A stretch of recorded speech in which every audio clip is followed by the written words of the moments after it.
Pemirsa menanggapi laporan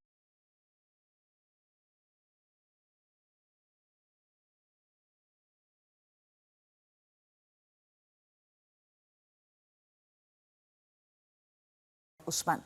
Ferry menduga ada upaya memecah fokus publik di tengah dua persoalan, yakni persoalan pencalonan Gibran sebagai cawapres dan persoalan keberatan Anwar atas pengangkatan Suhartoyo. Kalaulah sebelum pemilihan dia mempermasalahkan MK itu masih masuk akal, tetapi yang dia permasalahkan setelah pemilihan Ketua Suhartoyo. Nah, di titik ini kita melihat ada kepentingan yang lain. Saya bahkan melihatnya jangan-jangan ingin mengalihkan perspektif publik luas bahwa yang bermasalah itu adalah proses pencalonan keponakan Pak Anwar Usman yang bernama Gibran Rakabuming yang melalui cara-cara yang melanggar etik, tidak sesuai dengan undang-undang dan amanah konstitusi, dan kita akan memperdebatkan sekarang kasus Pak Anwar sampai kita akan terbagi sudut pandang kita kepada proses yang dilanggar oleh Gibran dan akan meributkan apa yang sedang dijalankan oleh Pak Anwar. Ferry juga menegaskan bahwa pasca putusan MK, Anwar Usman tidak memiliki lagi kewenangan mengadili penanganan perkara sengketa pemilu di Mahkamah Konstitusi.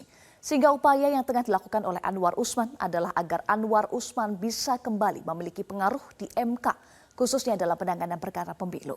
Mengingat dua keponakannya terlibat dalam kontestasi, yakni Kaisang sebagai Ketua Umum PSI dan Gibran Rakabuming Raka sebagai cawapres. Kelebihan putusan MK itu adalah menyebabkan Pak Anwar Usman mati secara perdata ya di dalam berbagai penanganan perkara di Mahkamah Konstitusi. Dia tidak bisa ikut mengadili kalau nanti ada sengketa yang berkaitan dengan keponakannya. Dia tidak bisa ikut dalam majelis hakim kalau ternyata nanti PSI ada masalah, proses pemilihan legislatif ada masalah karena sebagian besar partai pendukung keponakannya ikut dalam proses pemilu.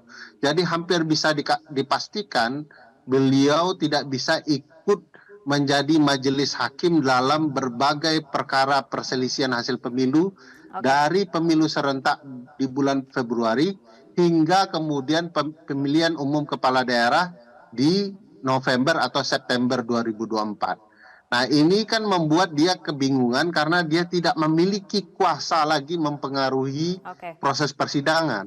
Dan dia butuh itu, dia butuh kemudian untuk mempengaruhi atau terlibat di dalam proses persidangan yang berkaitan dengan potensi kasus yang akan masuk ke Mahkamah Konstitusi yang di dalamnya mau tidak mau akan ada Gibran dan Kaisang dan partai yang menjadi pendukung dua putra mahkota Presiden Joko Widodo itu.